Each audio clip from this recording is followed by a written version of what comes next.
Brought to you by...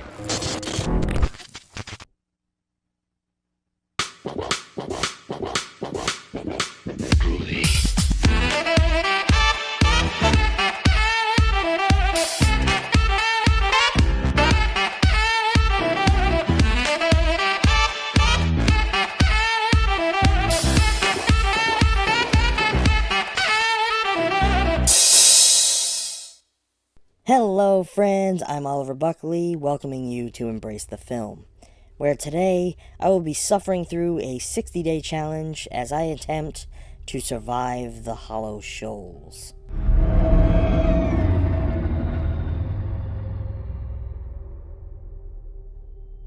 This film centers around Zach, a budding survivalist who sets out into the wilderness of the Georgia Shoals to prove his survival skills for a 60-day stretch. However, before too long, finding clean water and scavenging for food become the least of his worries, when it becomes apparent that something evil waits out there with him. Proven to us in particularly dull fashion that not everyone can make a good found footage film, and that some, sadly, may just be out to make a quick buck. Given that we are treated to the antics of one single character whose voice and demeanor remind me a lot of this guy, the performance isn't too bad. He remains fairly believable and by the book throughout the film. Though I can't say I agree with his life choices, as he takes far too long to decide to leave the woods, after encountering the spirits that are antagonizing him and discovering a skeleton out in the middle of the forest. Which, by the way, was very obviously one of those cheap dime store lawn skeletons that they just dirtied up a bit and buried out there. This thing didn't look real in the slightest. I thought for sure that they were going to work in some angle that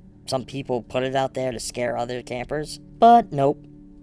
We're meant to just accept that it's real. While the camera work for this one felt pretty realistic, the edits were about as basic as you can get. Most of which consisted of standard fades to black between scenes, often with title cards to separate each day that he's out there. It seemed to me like there was a lot of shots that were just reused and unneeded. Stuff like the canteen of water in the fire that appeared both in the early and late stages of the film, both from the exact same angle and with the same lighting. There were many times where it would just fade up to a shot of his shelter for a few seconds, only to cut away to him somewhere else. Not sure why this was even done, other than to pad out the runtime a bit. And worst of all, the story of this one felt like an inferior hodgepodge of elements that were blatantly ripped out of already established films. The basic premise almost directly resembles a survivalist horror from a few years ago called Man vs. The spirits that are tormenting him are just pale white broads in dirty white dresses with long greasy black hair.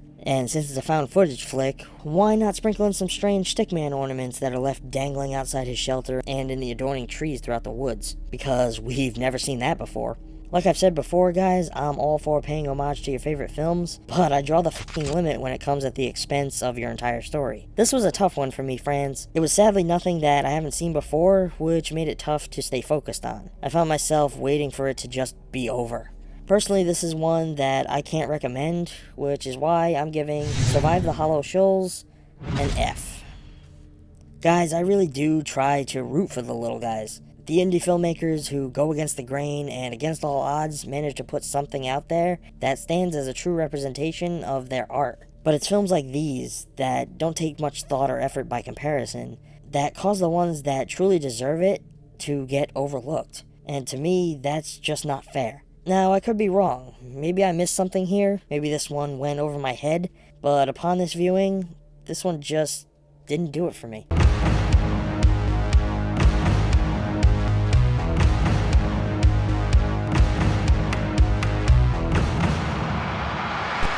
If you enjoyed today's video, please feel free to let me know. It's just a quick scroll down there to that comment section below. If you're enjoying the channel more than words can describe, shoot me a thumbs up and feel free to subscribe. If you'd like to show your support even more, come find ETF on Patreon or Tippy, where every pledge and every tip brings you rewards galore. Not to mention allowing me to bring you more films to explore. But all jokes and rhymes aside, if you have any films that you would like me to check out, or that you might like to see reviewed on this channel, feel free to reach out to me here down in the comments, or over on Facebook, Instagram, or Twitter, and I will catch you all next time.